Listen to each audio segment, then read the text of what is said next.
Hoy tenemos un tema muy interesante. No sé si está muy alto ahí. ¿Está muy alto? ¿Se oye bien?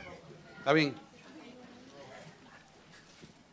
Y todo el mundo dice que la Navidad es Cristo y ciertamente lo es. Pero detrás de esta Navidad en Cristo hay una motivación especial por lo cual Cristo viene al mundo, siendo todo Dios y hombre, para morir por nosotros en la cruz del Calvario.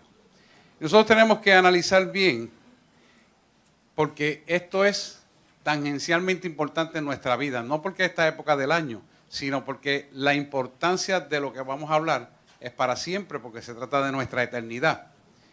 Cristo es el que vino a la tierra por nosotros, pero la motivación del Padre por lo cual Él viene a la tierra siendo Dios y nace y se convierte en un hombre igual que usted y yo, pero a la misma vez es todo Dios.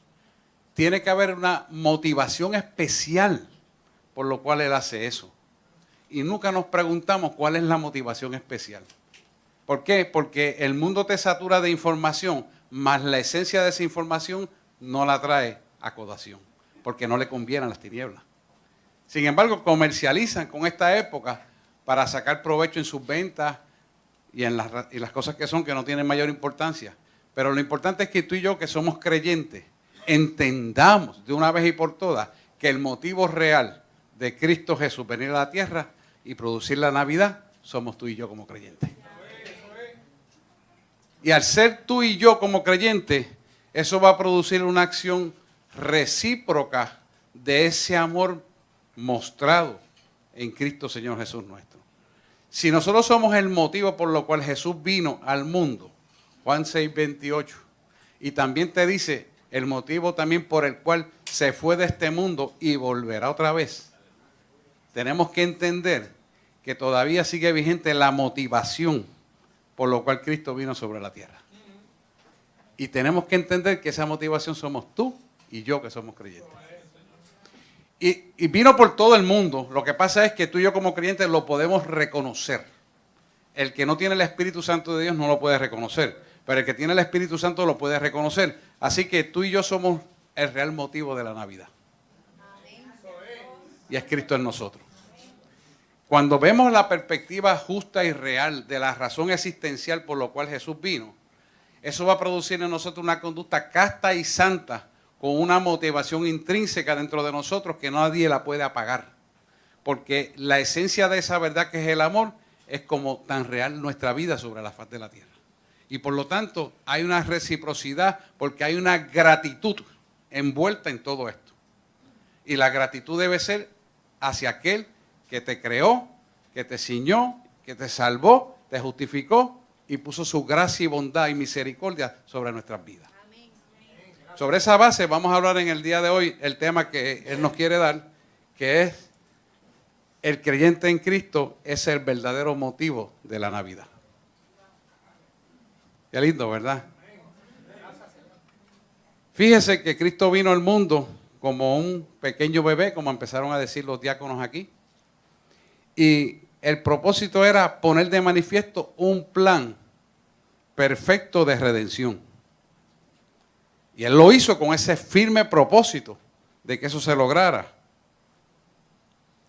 Así que cuando Dios vio la desobediencia que ocurrió en el huerto del Edén, Él ya había prevenido esto para salvar al hombre de la desobediencia que ocurrió en el huerto del Edén cuando comieron del fruto prohibido. Porque Él le dijo, de este árbol podéis comer, mas de este no podrás comer porque te traerá de muerte. Va a producir muerte en tu vida. Así que comieron entre el pecado, y el pecado es símbolo de separación de Dios, y eso entró en el DNA formativo de nuestro ser, quiere decir, en el código genético de nosotros, se insertó el pecado y quedó. Por eso en Génesis te dice que pararás con dolores y con el sudor de tu frente todos los días comerás. Es decir, que vas a vivir del sudor de tu frente, del trabajo digno. Por lo tanto, esa desobediencia original trajo muerte física, muerte espiritual y castigo eterno. Pero Dios, en su infinita misericordia y sabiduría, previendo lo que ha de ocurrir y cómo el enemigo pudo dañar la creación original que Él creó para nosotros, entonces trae el segundo Adán a través de Jesús. ¿Para qué? Para corregir y restaurar lo que se había perdido. ¿Ves? Y es importante. ¿Por qué? Porque Juan 8:34 nos dice claramente que todo aquel que hace el pecado es esclavo del pecado. Por lo tanto, Él diseñó un plan perfecto para que jamás nunca volviéramos a ser esclavos del pecado. La idea era libertarnos y ponerlos en la formación original que Él nos creó. Pero tenía que hacer algo para sacarnos del pecado. Así que, ¿quién decide cómo va a pagar el precio de la desobediencia de Eva y Adán por el pecado? Dios es el único que decide. Porque de Él es la creación, de Él para Él y de Él se sustenta todo y al final todo es de Él. Por lo tanto, el que decide cómo se va a pagar el precio de la desobediencia es Dios. ¿Por qué? Porque el hombre de por sí no puede salvarse. ¿Por qué? Porque Dios decidió que solamente la sangre pura pudiera y puede salvar al hombre del pecado. Así que el hombre, nosotros, en el estadio de la pecaminosidad que tenemos, original, no podemos derramar la sangre para salvarnos. Y tampoco, finalmente, en el Antiguo Testamento se usaban animales, como dice el Levítico 17:11, lo vamos a leer ya mismo. Se derramaban animales. Esta es la introducción para que usted pueda entender el resto de la predicación. Tenga la base. La base para entenderla debe ser descrita. Por lo tanto, la introducción es importante. Y es importante que entendamos que esa sangre que se fue derramada en el Antiguo Testamento a través de animales, que tenían que ser puros y limpios, no fue suficiente para expiar todo el pecado del hombre. Por eso, cuando Jesús muere, y se lo explico para entendimiento, cuando Jesús muere, tiene que ir a las profundidades de la tierra y libertar a los cautivos que estaban en el seno de Abraham. ¿Por qué? Porque él hizo un sacrificio perfecto y puro que fue acepto por Dios. Y entonces sí el hombre fue libertado del pecado. Por eso es que usted lee en el Nuevo Testamento que él fue a las profundidades de la tierra y trajo las llaves del Hades, la llave del infierno. ¿Qué nos enseña esto? Que solamente la sangre pura de Jesús es la que pudo salvar al hombre. Y para entender esto, que la sangre del hombre no redimido no le sirve para Dios en nada, tenemos que entender lo que Jesús hizo en nuestra vida. Porque la sangre de Él es pura, mas la del hombre es impura. Entonces, se vuelve pura nuestra sangre cuando admitimos lo que Jesús hizo en la cruz del Calvario. Pero vamos a entender esto desde el principio viendo Levíticos, pongan la pizarra electrónica, Levíticos 17:11, para entender qué es lo que el Espíritu Santo quiere ponernos aquí en entendimiento. Levíticos 17, versículo 11. ¿Lo tienen ahí? Estamos ahí. Dice, porque la vida de la sangre, la vida de la carne en la sangre está. Y yo os la he dado para hacer expiación sobre el altar por vuestras almas. Y la misma sangre hará expiación de la persona. ¿Cuál es la pelea que tienen las tinieblas contra usted y contra mí? Por nuestras almas. No es este cuerpo, es por nuestras almas. Pero a la misma vez la sangre de Jesús nos va a depurar no solamente el alma, sino también el cuerpo. ¿Y por qué? Porque te sana el cuerpo. Sana tus dolencias, sana tus transgresiones y sana tus enfermedades. Amén. Padre, enséñanos tu palabra a entenderla de tal manera que seamos, Señor, estudiantes que podemos apreciar el grandísimo milagro de Jesús haber muerto por nosotros en la cruz del Calvario. Que podamos entender el plan de la redención perfecta que tú hiciste para redimir al hombre del pecado y sacarlo de la esclavitud. Pero aún más, para entender cómo tú, venciendo el imperio de la muerte, nos diste eternidad y ya sabemos que no vamos a morir, sino que estaremos eternamente contigo en las mansiones celestiales. Toda la gloria y la honra será para ti, porque tuya es y será por los siglos de los siglos. Amén, amén y amén. Pueden sentarse, por favor. Es interesante ver que esta sangre tiene el poder redentor de lavar nuestra alma. Y eso significa que sabiendo que el alma es el asiento de nuestras emociones, donde las tinieblas usan tu mente y el alma está en la parte inconsciente de nuestra mente, esto lo hemos discutido ampliamente, así que no tengo que darle para atrás a esto. Sabemos que ahí es donde más presente está la batalla espiritual, la batalla de la mente. Y obviamente dentro de la mente él va a atacar tu alma, porque el alma es el asiento de las emociones que conforman nuestra personalidad. La forma en que somos, la forma en que decidimos, miramos, vemos y hablamos, es lo que hemos aprendido durante toda nuestra vida. Ahí es donde trabaja precisamente el Espíritu Santo, que corta el alma y el espíritu, Hebreos 4:12. Ustedes lo conocen ya. Que la palabra de Dios es una espada de dos filos que parte el alma y el espíritu, dice, ¿verdad? ¿Y qué para partir? El alma y el espíritu para traernos que redención, quiere decir limpieza de nuestra alma.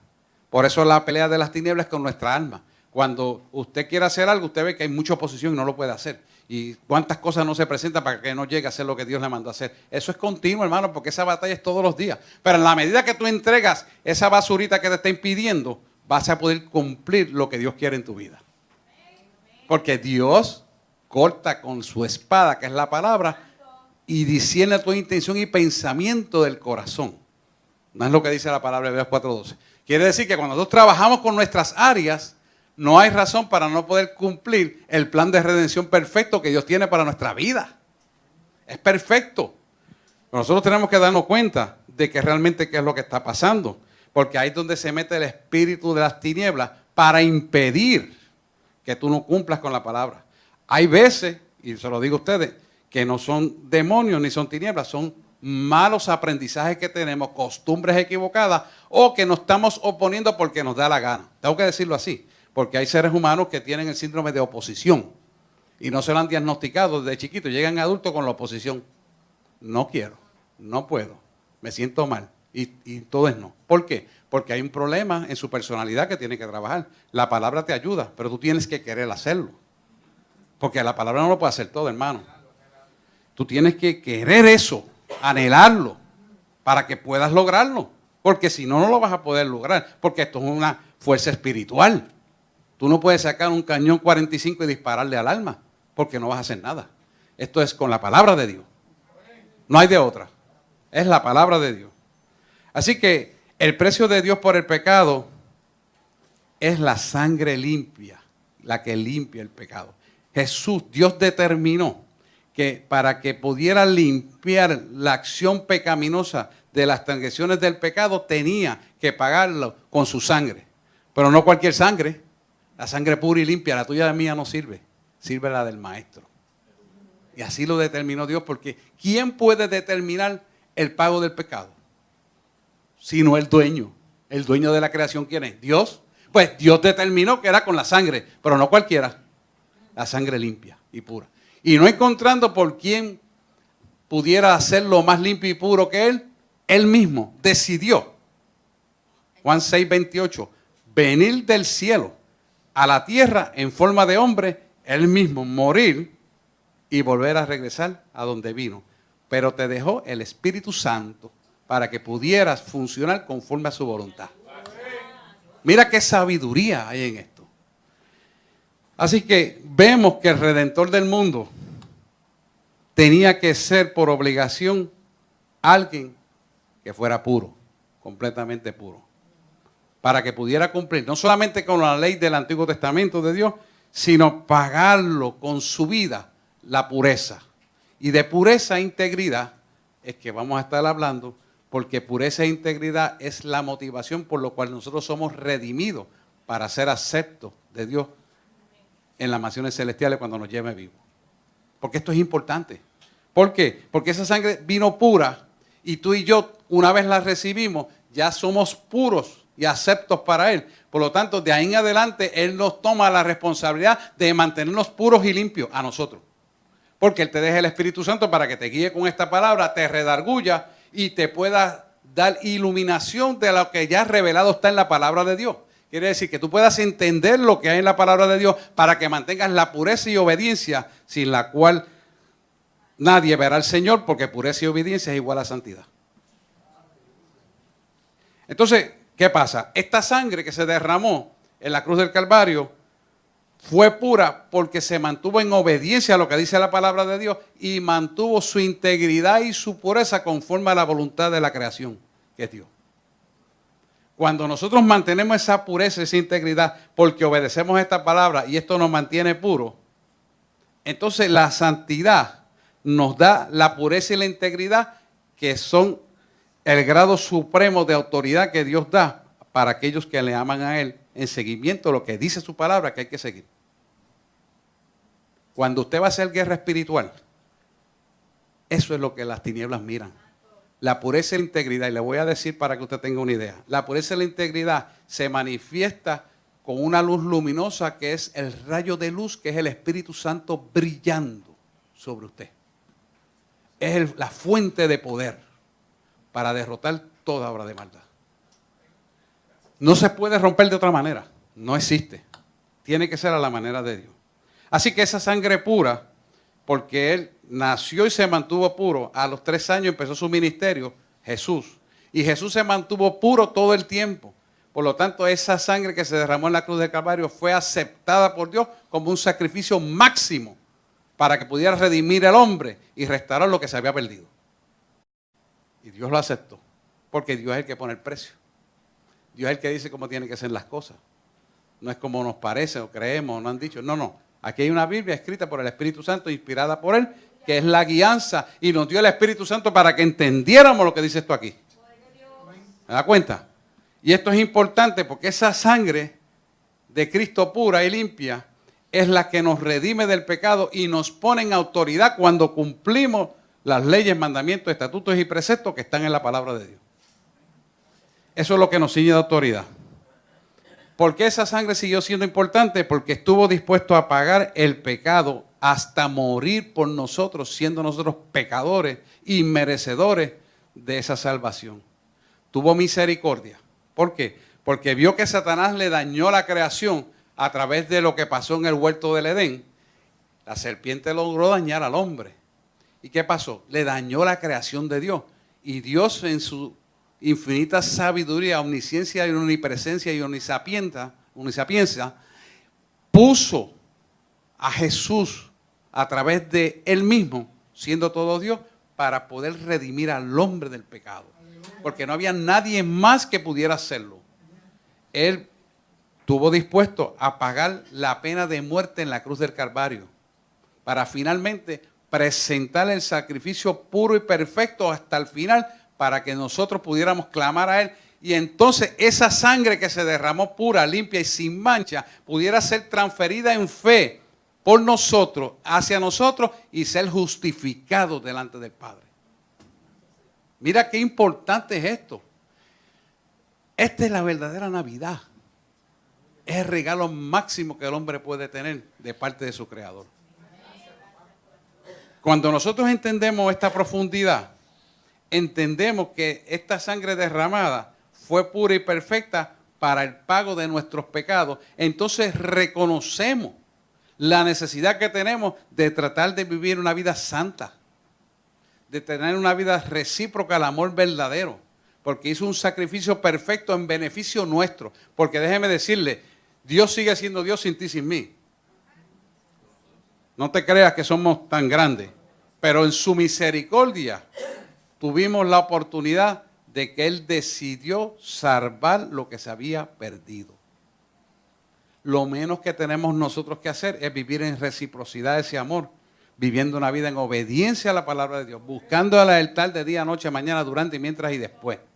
¿Por qué? Porque es la redención de la naturaleza caída que teníamos antes de que Él nos libertara a través de Jesús. Por lo tanto, el resultado de esto era redimir a la humanidad. Sin embargo, la humanidad se ha encargado de darle la espalda. Y solamente se acuerdan de Navidad como un sentido comercial porque los medios de comunicación te venden la idea para venderte arbolitos, guirnaldas, dulces, comida, lechón, arroz con gandules y yautí y llama y todas esas cosas. Pero eso no es. Eso no es la importancia de la Navidad. Esos son meros hechos conceptuales materiales que lo deberíamos de usar para unificar nuestra familia y estar juntos en armonía. y llevarle la palabra de Dios de la verdadera Navidad. Así que quiero que teniendo esta introducción veamos a Tito 2:11 para empezar a entender por qué la gracia de Dios se ha manifestado para salvación a todos los hombres. Búsquense a Tito 2:10, por favor.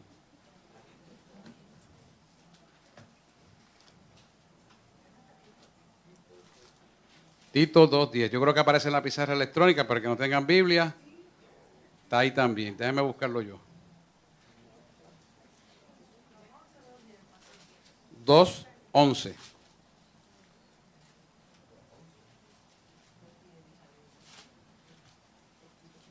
Tito. Capítulo 2, versículo 11. ¿Lo tienen todo? Voy a tomar un poquito de agua, con permiso de ustedes.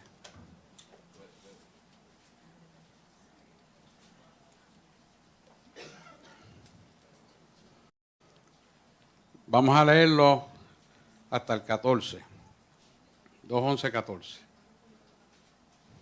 Porque la gracia de Dios se ha manifestado para salvación a todos los hombres, enseñándonos que renunciando a la impiedad y a los deseos mundanos, vivamos en este siglo sobria, justa y piadosamente. Sobria significa ser responsable, ser prudente, tener autocontrol. Eso significa sobrio. Y el 13 dice, aguardando la esperanza bienaventurada y la manifestación gloriosa de nuestro gran Dios y Salvador Jesucristo. Y el 14 dice, quien se dio a sí mismo por nosotros para redimirnos de toda iniquidad y purificar para sí un pueblo propio. Purificar para sí un pueblo propio. ¿Quién es ese pueblo propio? Nosotros. Celoso de buenas obras. Y el 15, vamos a leerlo porque es cortito. Esto habla y exhorta y reprende con toda autoridad. Nadie te menosprecie. Interesante, ¿verdad? Nadie te menosprecia. O sea, que a veces te dicen, es que tú eres religioso, es que esa religión siempre contigo, es que tú estás hecho un religioso. No, eres un aleluyita, como dice la pastora. No. Hermano, dígale, yo estoy, dígale en el argot puertorriqueño, juqueado con Cristo. Yo estoy juqueado con Cristo. Porque es el que te va a salvar, hermano. No es más nadie, no se deje desviar de la mentira. Ni la mentira lo desvía usted. Yo soy de Cristo. Y hay un refrán que dice por ahí, que lo vi en una t-shirt que dice, soy feliz, bregue con eso. Sí, porque el mundo no va a querer que tú busques a Cristo, te va a regañar. Pero otra vez con la religión. Mire, los médicos, cuando yo le termino la conferencia, siempre les meto la parte de Cristo. Y a ellos les gusta, pero siempre hay alguien que protesta. Y sabes que cada vez que alguien protesta, ese es el que termina viniendo aquí a buscar la oración por su hija, por su nieta. Y yo le digo, ¿y eso que estás aborrecido de la religión? Me dice, no, mano, es verdad, tú perdona. Pero quieren el favor. ¿Usted se da cuenta? Porque esto es un refrán bien pueblerino. Se acuerdan de Dios cuando truena en Santa Bárbara. Cuando las tinieblas lo arropan y lo fuetean, se acuerdan de Dios. Santa Bárbara es tipología de las tinieblas. Porque eso es lo que es, ¿verdad? Bueno, pues vamos a ver. Fíjese que el versículo 11 empieza hablando porque la gracia de Dios se ha manifestado para salvación a todos los hombres. Quiere decir que la gracia de Dios se aparece para que sea manifiesto para salvación de todos los hombres. ¿Qué es lo primero que hace Jesús para que nosotros seamos salvos? ¿Qué es lo que nos trae? Arrepentimiento y nos perdona de todos nuestros pecados. Sin excepción. No importa, si tú te arrepientes de lo que sea, Dios nos perdona. ¿Por qué nos perdona? Para que podamos ser justificados delante del Padre. Pero primero tiene que haber un arrepentimiento genuino de las malas obras de la carne que operaban en nosotros. ¿Quién es el que crea el concepto verdadero del arrepentimiento? Se llama Espíritu Santo. El que dejó Jesús aquí entre nosotros. Fíjese que lo interesante de esto es que cuando usted se arrepiente del pecado, aún sin haber pronunciado con su boca que ha recibido el Espíritu Santo, crea en usted una habilidad de confesión hacia el pecado, porque la criatura original está diseñada para arrepentirse del pecado. Lo que pasa es que fue el pecado injertado dentro del hombre por causa del pecado de Adán y Eva, y ese pecado ha tomado lugar en la vida donde la gente se han dejado dominar y han llamado lo malo bueno y lo bueno malo. Pero cuando estás ante la presencia del Espíritu Santo, crea una reacción de un arrepentimiento por la obra pecaminosa, y ese arrepentimiento viene a ti y inmediatamente Jesús dice: yo te perdono. Mira qué interesante. ¿Por qué? Porque Él te perdona porque tiene propósitos eternos de salvación, de bienestar y de bien, y nunca jamás de mal. Y Él lo dice la palabra. Y además de eso te dice: mis obras son perfectas y mis caminos que yo tengo no son los caminos que tú llevas, son diferentes a lo que tú llevas. Son caminos de perfección, de bendición y de eternidad. Y nosotros no nos damos cuenta de que esta realidad está para nosotros hasta que tenemos un enfrentamiento con la verdad, y eso crea un arrepentimiento en nosotros. Inmediatamente Jesús te perdona. Y cuando te perdona, inmediatamente empieza la redención del Espíritu Santo a trabajar con tu alma. Y lo primero que hace es que te arropa con la sangre que te purifica, para que empieces con esa sangre purificadora reconocer lo que Él hizo en la cruz del Calvario. Cuando empiezas a reconocer lo que Él hizo en la cruz del Calvario, entonces Él empieza a trabajar con tu alma. Y todos esos asientos almáticos que estaban dañados por las experiencias negativas del pasado empiezan a ser redimidos, empiezan a ser limpiados, empiezan a sustituir los conceptos equivocados que el mundo te sembró. El que te hace te la paga, y te desquitas con aquel, y vives en venganza, y no tienes que obedecer, haz lo que te dé la gana. Y todo eso se empieza a ir. Porque te das cuenta que el que te llamó, te ciñó con autoridad y poder, y pagó un precio más alto de lo que tú y yo podemos pagar, y nos compró con su sangre. ¿Qué va a pasar? Que cuando entendemos esto en profundidad, entonces empieza la purificación de nuestra alma a través de la redención, que es reconocer lo que Jesús hizo por nosotros en la cruz del Calvario. Entonces entregas la ira, el coraje, el desquite, la culpa, la negatividad, la depresión, etcétera, etcétera, etcétera. Toda la basura que el mundo te enseñó, que son oposiciones para la creación de Dios, empiezan a ser quitadas. Y cuando tú quitas eso, empiezas a ser libertado. Y reconoces el poder de la sangre, porque ese poder de la sangre le dio la oportunidad, Dios a Jesús, de que te pueda perdonar. Y Él te mira entonces como una programación hecha perfecta a la imagen y semejanza de Él, para cumplir un propósito, no solamente aquí en la tierra, sino en la eternidad. Mira la potencia que tiene esto. O sea, que comienza aquí y termina en la eternidad. Porque tú eres el motivo de la Navidad. ¿Me está entendiendo usted? Porque tú eres y yo soy el motivo de la Navidad. Así que cuando Jesús nos purifica, automáticamente nos imputa la justicia de Dios. Y la justicia de Dios es perfecta y siempre a favor del hombre arrepentido. Diferente a la justicia del hombre en la tierra. Esa justicia de Dios en nuestra vida viene porque Jesús se la ganó cuando hizo el sacrificio perfecto sobre la faz de la tierra, al morir con una sangre pura, derramada por nuestros pecados, por nuestras transgresiones, por nuestras heridas, por toda la acción pecaminosa que tú y yo podemos tener. O sea que cuando nos imputa la justicia, automáticamente viene a nosotros un sentimiento de arrepentimiento hacia la mundanalidad y hacia la impiedad que opera en la carne del hombre. ¿Por qué hay un rechazo hacia eso? Porque hay un arrepentimiento y un perdón de toda la obra pecaminosa, y entonces se empieza a cimentar el amor de Cristo en nuestra vida por haber limpiado nuestra alma. Si nosotros no limpiamos el alma, no vamos a ver el amor de Cristo nunca. Por eso yo le digo, si usted no ama a Cristo, no va a aprender a amar a su esposa, varones. Si usted no ama a Cristo, mujer, tú no vas a aprender a amar a tu esposo. Porque primero tienes que aprender a amar al creador de la creación que eres tú, para tú poder reconocer a quién tú vas a amar. Yo soy bien claro y bien objetivo, hermano. Y esto no es negociable. ¿Por qué? Porque el fundamento de la esencia de lo que es amor es Cristo. Y el que no conoce a Cristo no puede conocer lo que es amor. Está buscando un diccionario de Wikipedia, pero no conoce el amor.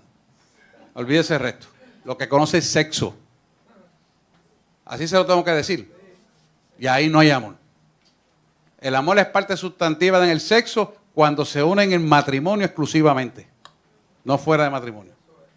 Hay que entender esto meridianamente claro. Porque es fundamental que usted esté claro y esté en el orden de Dios para su salvación. Es así, hermano, no hay de otra. Así que, si Efesios 2.14 nos dice, 2.10 dice, 2.10. Porque somos hechuras suyas, ¿verdad? Para hacer buenas obras que Él preparó de antemano. Efesios 2.10. ¿Verdad que te dice eso?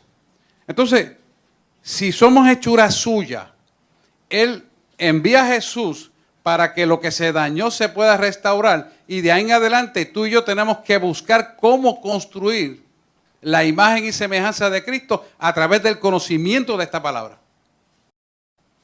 Cuando nosotros entramos al conocimiento de esta palabra, entonces la imagen y semejanza se empieza a plasmar no en el aspecto físico, hermano, en su alma. Usted va a seguir siendo la forma que es físicamente. Es en su alma que Dios trabaja. Y su alma tiene que ver con la forma de pensar, de actuar, de mirar, de escuchar, entender y obedecer. Ahí es que donde la puerca se le antorcha el rabo, como dice el jíbaro. ¿Por qué? Porque hay partes en la vida que el ser humano no las quiere someter y entonces Dios no puede trabajar con esa área y usted está a media. Y dígame usted puede salvarse la mitad del cuerpo y la otra mitad no. Imposible. De ninguna manera, diría Pablo. Tiene que salvarse completo. Por lo tanto, tiene que entregarse completo. Porque Jesús se entregó completo. Nos redimió completo. Y nosotros tenemos que ser completos. Entonces, ¿cómo es posible que queremos tener a Cristo y obedecer a media? Eso no tiene sentido, hermano. No puede obedecer a media. O usted obedece completo o sencillamente no obedece. La palabra dice que los tibios los vomita Dios. No lo dice en Apocalipsis. Por cuanto no eres frío ni caliente, te vomitaré, porque eres tibio. Por lo tanto, te está diciendo, no eres salvo. Si te lo está diciendo la misma palabra. Tenemos que estar calientes con el Señor. Porque ¿cuál es el propósito de esto? Que vivamos sobria, justa y piadosamente. Por lo tanto, nos está reclamando pureza. Cuando te dice sobrio, es ser discreto, moderado, tener control. Esto es importante. ¿Por qué? Porque Jesús era sobrio, moderado y tenía control. Él hasta sabía cuando cavilaban, la palabra dice cavilaban preguntas para hacerlo caer, él lo sabía y se las contestaba con amor aún a sus propios enemigos. Eso es ser sobrio. Eso es aprender a entender cuando te digan una mentira y tú sabes que el hermanito está mintiendo, orar por él, no para criticarlo, no para hablar mal de él. Mira, me dijo una mentira, lo escuché, lo cogí. No, es para que lo lleve a las rodillas, porque el hermanito o la hermanita, el que sea, necesita ayuda. Y aunque usted no lo crea, la iglesia es un hospital. Y es más difícil manejar una iglesia que un hospital de 626 pacientes como tenía yo. Mucho más difícil, mucho más complicado. Porque trabajar con el alma de la gente para llevarlo al camino es difícil. Porque la gente a veces no quiere caminar. Pero Dios te dice, síguelo ayudando que yo lo voy a ayudar. Síguelo ayudando que yo lo voy a ayudar. Síguelo ayudando que yo lo voy a ayudar. Y no es fácil. ¿Por qué? Porque yo sé que es en la fuerza del Espíritu Santo de Dios. Pero también la fuerza física también se merma por no orar, se cansa. Pero hay que seguir. Por eso es que yo le digo a usted que usted tiene que coger esta información, procesarla, digerirla y ponerla por obra. Porque es importante, alguien de ustedes lo dijo, de los tres que estaban, alguien lo dijo. Y es importante que lo hagamos como tiene que ser. Así que este versículo 12 que nos habla, vivamos este siglo sobria, justa y piadosamente, nos está hablando de tener una pureza en nuestra vida. La pureza nace de tener un entendimiento de lo que es puro. Porque si usted no tiene la certeza de una pureza almática, usted va a valorar las cosas equivocadamente, va a juzgar mal, va a hablar mal, va a mentir, va a hacer todas las cosas a la luz de lo que usted cree. En lo que usted cree, si no tiene la limpieza almática, lo va a mirar mal. Si yo no limpio estos espejuelos todos los días, cuando yo voy a leer a veces esto aquí, las letras me brincan. Y no es porque necesite más recetas, es que el pueblo está tan sucio. Así es nuestra alma.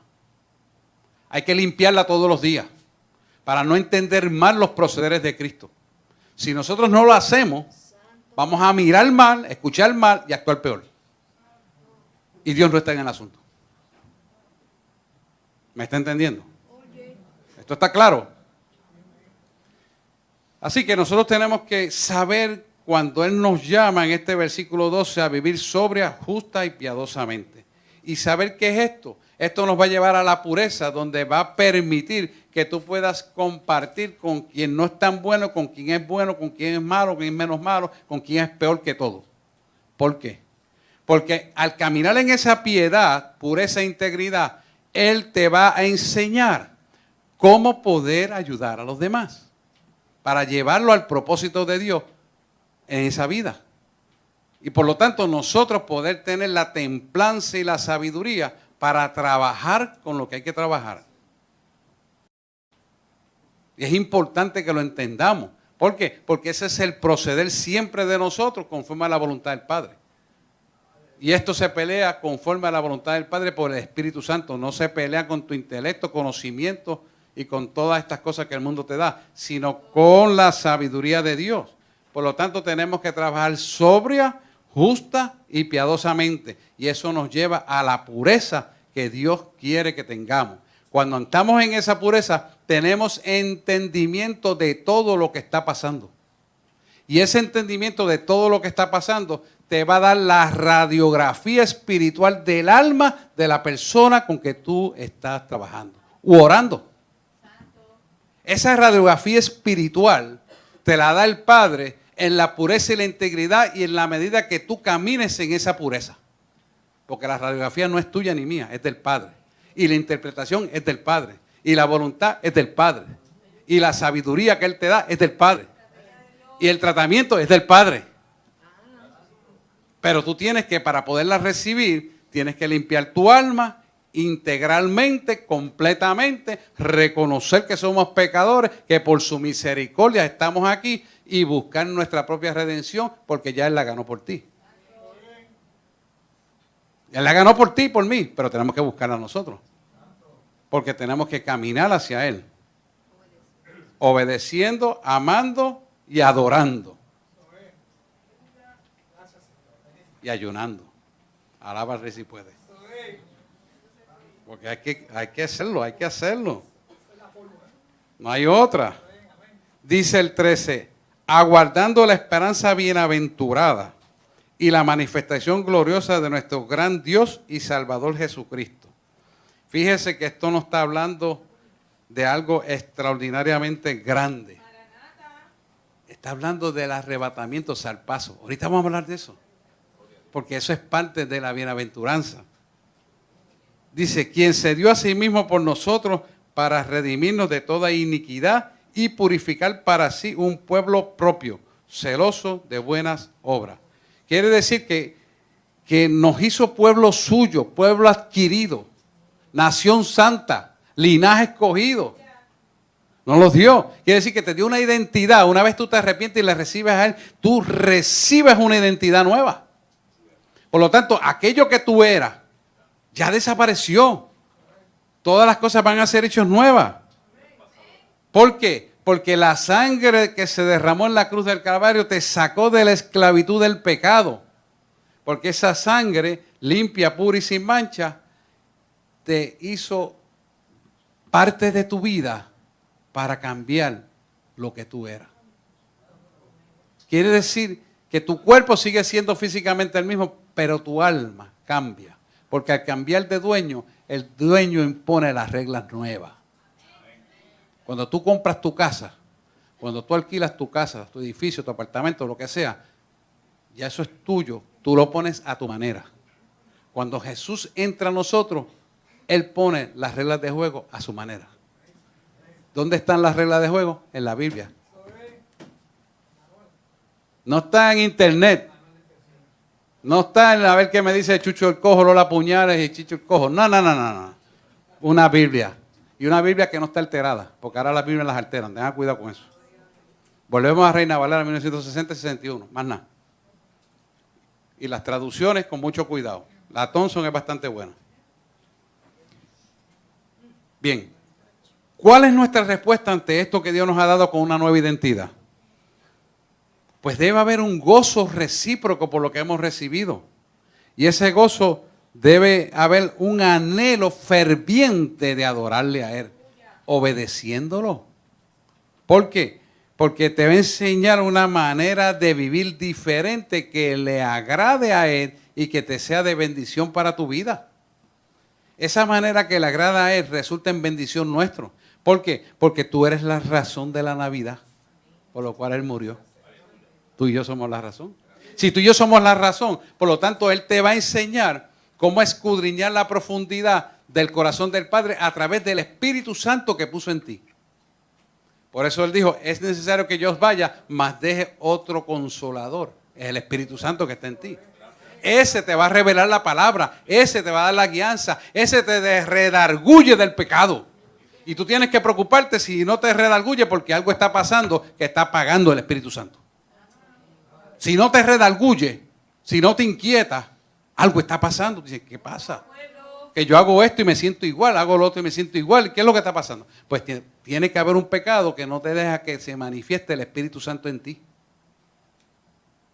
Y tú tienes que cuestionarte, espérate, yo estoy muerto en vida, ¿qué pasa?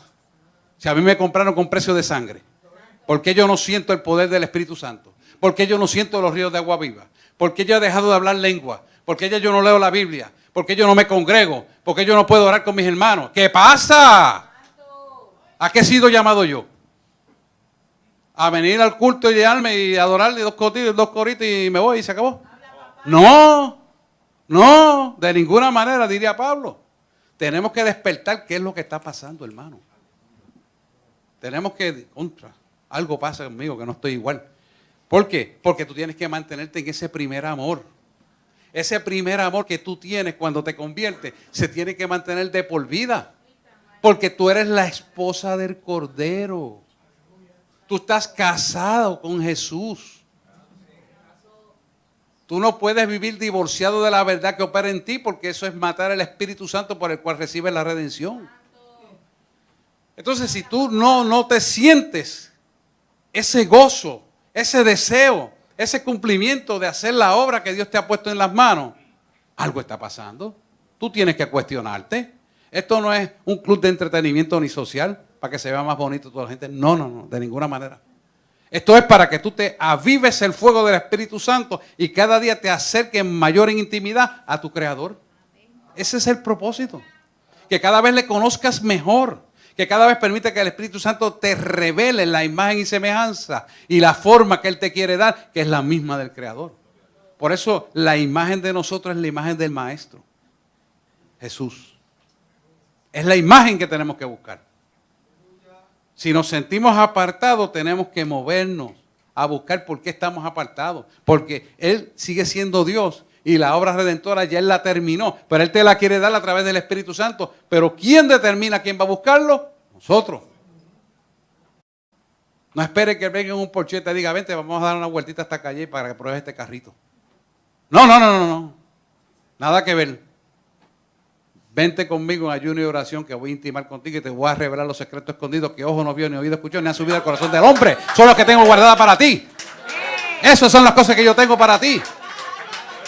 Es que tengo coraje y me molesté. Pues, ¿sabes qué? Eché el coraje al zafacón. Porque si Jesús le hubiera dado coraje por lo que le hicieron los hombres, lo hubiera muerto en la cruz del Calvario por nosotros.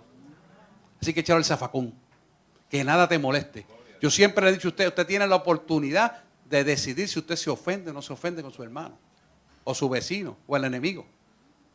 Porque tiene que entender meridianamente claro que somos un espíritu que habita en un cuerpo y tiene un alma. Y si usted sigue entendiendo esto bien claro, sabe que lo que te va a ofender es las tinieblas que operan en el hermanito, la hermanita, o en el vecino, o en el preseo, donde sea. Pero no va a ser de Dios el que te ofende. Por lo tanto, no te ofendas. Aprende a no ofenderte. ¿Hasta cuándo, pueblo?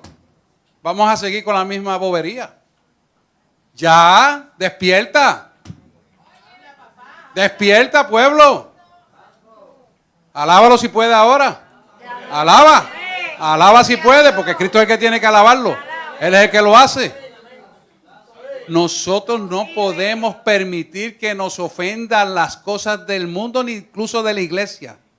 Porque el perjudicado somos nosotros mismos. No es aquel, no es el otro, no es el aquella, el vecino, la máquina, qué sé yo. Eres tú el perjudicado, hermano. Tenemos que despertar. Tenemos que despertar. El versículo 14.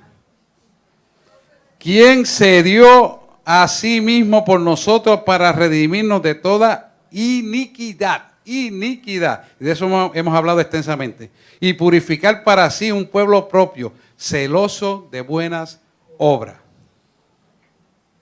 O sea que hemos sido redimidos para ser un pueblo celoso de buenas obras. Fíjese lo importante de esto. Dios nos cambia la estructura almática para entonces seamos celosos. Quiere decir, para que mantengamos en pie la buena obra que Él quiere para nuestra vida. Si Él quiere una buena obra para nuestra vida, eso tenemos que anhelar, cuidar y celosamente proteger. Si no la protegemos, entonces no estamos en cumplimiento de lo que Él quiere. Por eso es que es necesario que nos activemos en fe a servir. Cuando nos activamos en fe a servir, entendemos entonces que estamos respondiendo a un llamado supremo. Porque ¿a qué vino el Hijo del Hombre? A servir. Y si Él es el Maestro que nos redimió, de Él tenemos que aprender a servir en fe y ayudar a otros. Es muy importante. Si usted está sirviendo, y la palabra servir no solamente es comida, ¿sí? Porque la gente no, ni es refresco, ni es ropa, sino es en todo el sentido de la palabra servir. Significa dar sin esperar nada. Si usted espera que le den algo porque usted va a servir, está malito, porque Dios no está. Y si usted lo mismo le sirve a un mendigo, que le sirve a un millonario, que le sirve a aquel irrespetuoso, que le sirve, usted está haciendo lo que Dios le mandó. Porque Dios quiere educar y enseñar que por su misericordia servimos para algo. Y aquel que nos sirve, Dios lo pone a aprender para que sirva a Dios. Si nosotros no damos ejemplo, pues ¿a dónde va a mirar el mundo? Es importante que lo entendamos. Porque ese ejemplo tiene que ser presente en todo momento.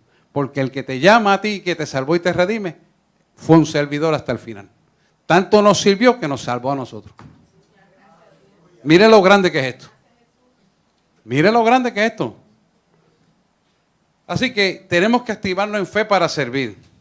Como una familia, hermano, tenemos que amarnos. Tenemos que cuidarnos unos a otros y proclamar el Evangelio. Este año va a ser el año que viene, están próximos unos días, 20 y pico de días, va a ser el año de la evangelización. Vamos a evangelizar Titilimundo y a todo el mundo. Vamos a evangelizar todo. De diferentes maneras vamos a evangelizar. Porque eso es lo que Dios quiere. Y tenemos que hacerlo para proclamar en el último tiempo de la recta final el Evangelio a toda criatura. Y tenemos que prepararnos para eso. Vamos a buscar Romanos 8, 18. Romanos 8.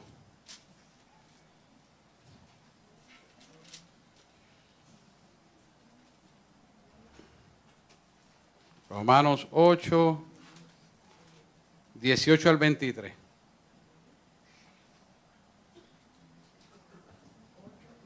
Romanos 8, 18. Estoy buscándolo yo también. Al 23. ¿Lo tienen ahí?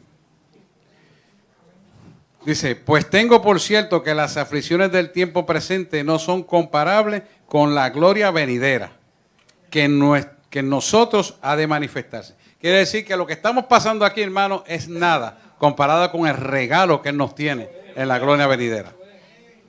Y el 19 dice, porque el anhelo ardiente de la creación es aguardar la manifestación de los hijos de Dios. Porque la creación fue sujeta a vanidad, no por su propia voluntad, sino por causa del que la sujetó a esperanza. ¿Quién es el que la sujetó a esperanza? Cristo Jesús, Señor nuestro. Porque también la creación misma será libertada de la esclavitud de corrupción a la libertad gloriosa de los hijos de Dios. Qué tremendo. Hasta el 23 dice, porque sabemos que toda la creación gime a una está con dolores de parto hasta ahora. Y no solo ella, sino también nosotros mismos, que tenemos las premisas del Espíritu. Nosotros también gemimos dentro de nosotros mismos, esperando la adopción, la redención de nuestro cuerpo. ¡Wow! O sea que aunque nuestra alma fue redimida, todavía vivimos en estos cuerpos pecaminosos. Esto lo sabemos. Y la creación sigue bajo maldición, pero cuando Cristo regrese, todo cambiará. Mire, sabe que la iglesia va a ser levantada antes de que la tierra sea limpiada. La tierra va a ser limpiada a través de los eventos climatológicos que van a ocurrir en la gran tribulación. Pero la iglesia va a ser levantada antes de eso. Ahorita lo vamos a buscar. Y es importante que entendamos que la limpieza de la tierra es necesaria porque es parte de la creación que fue contaminada desde el huerto del Edén. Y esa acción climatológica no solamente tiene una limpieza en el hombre que no se arrepiente para traerle a él a la luz el conocimiento del cumplimiento de la palabra, sino que a la misma vez la tierra se va a limpiar de lo que el hombre va a causar con la contaminación nuclear. Mira qué sabiduría hay en esta palabra. Hasta la tierra que clama por justicia será libertada de la esclavitud y de la muerte del pecado del hombre.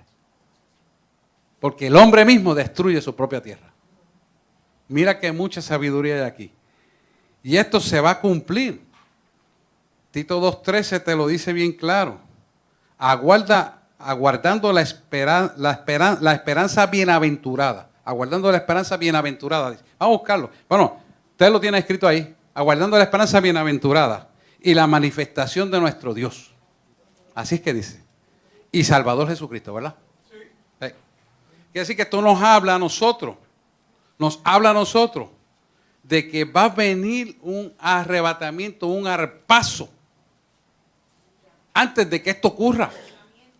Dios va a levantar su pueblo. ¿O no lo dice en primera? Vamos a buscar primera de Tesalonicenses 4. Vamos a buscarlo.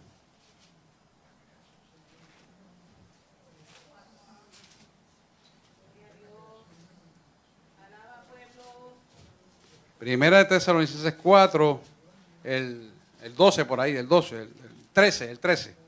Primera de Tesalonicenses, capítulo 4, 13. 4:13. Primera 4:13, aquí le leo.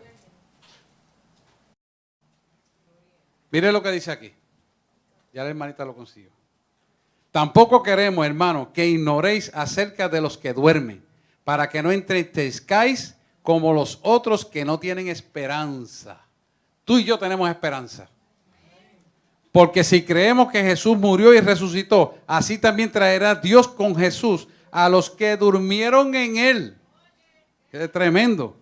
Por lo cual os decimos que esto en palabras del Señor, que nosotros que vivimos, que habremos quedado hasta la venida del Señor, no precederemos a los que durmieron. Y el 16 es importante. Porque el Señor mismo con voz de mando, con voz de arcángel, con trompeta de Dios, descenderá del cielo y los muertos en Cristo resucitarán primero. ¡Wow! Vamos a seguir hasta el 18. Luego nosotros, los que vivimos, los que hayamos quedado, seremos arrebatados. Arrebatados del zarpazo que estoy hablando. Juntamente con ellos en las nubes para recibir al Señor en el aire. Y así estaremos siempre con el Señor. Siempre con el Señor. Somos el motivo de la Navidad. Por lo tanto, alentados los unos a los otros con estas palabras. Oh, esto es grande, hermano. Vaya pasando adoración. Quiere decir que hasta la naturaleza y nosotros que somos parte de ella, porque somos de la creación, estamos esperando la aparición gloriosa de nuestro Señor Jesucristo. Y en las nubes lo vamos a ver. Y el mismo que se dio a sí mismo por nosotros en la cruz del Calvario. Verlo cara a cara. Verlo cara a cara. Ahora dígame usted si realmente tú y yo no somos el motivo real de la Navidad. Somos el motivo real de la Navidad. Nos dio el regalo de la salvación. La pregunta es, ¿está tu alma alineada para recibir el regalo de la Navidad? Esa es la pregunta. ¿Por qué? Porque nosotros tenemos que alinearnos a esto. Porque, mire, hermano, esto es algo que usted no lo puede comprar con dinero, ni con títulos, ni con amistades, ni con relaciones. Es su intimidad con Dios. Es realmente lo que usted es delante de Dios y lo que usted le ha dicho a Dios que significa Él para usted. ¿Cómo tú le vas a responder a Dios? Tú le vas a responder con tus actitudes, con tus decisiones y con la forma correcta de ser. No quieras pararte a hacer oraciones bonitas. No quieras pararte a aparentar lo que no eres, porque Él te conoce. Tienes que estar en intimidad con Él para que Él pueda verdaderamente labrarte a la imagen y semejanza que Él quiere que tú seas. Yo como pastor no puedo hacer eso por ti. Tú tienes que hacerlo. Yo te doy las instrucciones, te doy la guianza, te muestro la palabra, oro por ti, pero más allá de eso no puedo hacerlo. Tú tienes que hacerlo. Así que hoy es un momento de reflexión divina, de decirte, ¿soy yo realmente el motivo por lo cual estoy viviendo para recibir el regalo de la Navidad? Es al revés de lo que el mundo te dice, porque realmente tú y yo somos el motivo. Pero la pregunta no es esa, ya lo sabemos, somos el motivo, porque Jesús vino a salvar y a restaurar lo que se había perdido. Eso no es el problema. El problema es, ¿estoy yo en la posición de recibir ese regalo de la Navidad? ¿Estoy yo poniendo de mi parte todo lo necesario para intimar con Dios? ¿Estoy yo respondiendo a una conducta casta, santa y pura de obediencia a Él? Es lo que tenemos que preguntarnos. Porque si no nos preguntamos eso, entonces lo que hacemos no es vivir para Cristo, sino existir para Cristo. Y hay una gran diferencia. Si tú existes, no vives para Cristo. Simplemente existe como existe la gente en el mundo, que viven sin norte, que viven sin dirección, que viven sin objetivo, que viven sin esperanza. Tú tienes esperanza. Tú estás sellado para bendición. Y la bendición no solamente la comienza aquí en el ahora, en la tierra, sino que continúa la eternidad. ¿Qué tú estás haciendo para que esa bendición se mantenga presente? Porque ya Jesús te la dio. Él murió por ti. ¿Qué estás haciendo para que tú la puedas obtener? Porque es muy fácil de boca para afuera, de hechos contextuales de vida, que dan testimonios realmente de esa bendición. Tú tienes que cuestionarte. Yo estoy haciendo lo que Él me manda. Yo soy obediente a su palabra. Yo soy honesto con Dios mismo. Usted me puede mentir a mí, pero Dios lo ve todo. Él lo sabe todo. Si Él le place, Él me lo dice para poderlo ayudar y llevarlo a las rodillas, porque yo no voy a ir donde usted, Dios me dijo esto de ti, y hacerlo sentir mal. Dios no trabaja así. Dios no trabaja así, hermano. Dios no trabaja así. Dios trabaja con usted. Yo intercedo por usted como intercede el Padre Jesús delante del Padre. Algunas veces Él me dice, pues llámalo para esto, aquello, lo otro. Pero eso es lo que Él diga. Yo lo que quiero que usted entienda y aprecie el regalo de la Navidad. Si usted es el motivo, lo menos que podemos hacer es tener una acción recíproca de esperanza, de amor, de rendición, de piedad, para verdaderamente ser merecedores de lo que Él ganó en la cruz del Calvario. El que murió en la cruz del Calvario murió por ti y por mí. Si nosotros no acabamos de entender eso para vivir en la piedad necesaria, entonces nuestra vida no tiene esperanza. Entonces nuestra vida no tiene razón de ser. Porque esta vida es pasajera, pero la eternidad, lo dice la palabra, es eterna. Y hacia eso Él nos quiere llevar en esta Navidad. Que seamos un regalo para Cristo esta Navidad. Y oramos. Vamos a orar. Gracias, Señor. Amantísimo Dios y Padre Celestial, he entregado la palabra como me la dice, Señor, la cual yo me aplico de tapa a tapa completa y pido que tus hijos la entiendan y la pongan por obra, para que ellos semejantemente tú has traído en tu palabra reciban todas las bendiciones y todos los atributos sin olvidarse ninguno de ellos, para que ellos se apropien en fe y autoridad y cambien su forma de hablar, pensar, actuar y decidir. Y puedan decidir por la verdad que está escrita en tu palabra, no importando las cosas de este mundo, sino mirándote a ti. Porque ciertamente si Jesús hubiera mirado al mundo, no nos hubiera salvado. Porque el mundo quería, pero Él persistió mirándote a ti y se entregó y se mantuvo limpio y puro hasta morir. Y muerte de cruz, sacrificial. Para que hoy pudiéramos clamar a Él. Porque cuando muere siendo puro, vence el imperio de la muerte. Y al vencer el imperio de la muerte, resucita. Nos deja su Espíritu Santo y nos pone en autoridad aquellos que el velo fue quitado para ver la verdad a través de la palabra. Por cuanto tú nos te revelaste, tú nos hiciste justicia y nos justificaste delante del Padre, porque nos hemos arrepentido del mal camino y hemos enderezado a tu verdad, por lo cual te servimos con gozo y alegría y contentamiento, no mirando al mundo, no mirando a la gente a los lados, sino mirándote a ti. Por lo cual te damos gracias, Señor, porque hemos entendido el mensaje, hemos quedado inmergidos en tu verdad y ya no somos oidores, sino hacedores. Ahora somos hacedores de tu palabra y somos hijos y nos pareceremos a ti, porque los hijos se parecen al Padre. Y somos tus hijos que nos vamos a hacer a ti. Vamos a hablar como tú, a pensar como tú, a ver como tú ves las cosas, a amar con el corazón que nos ama, y nuestras acciones hablarán de la obra redentora de nuestra alma, porque tú nos taladraste y nos hiciste nuevos. A ti te damos toda la gloria, la honra, la majestad, el imperio y la alabanza por los de los siglos.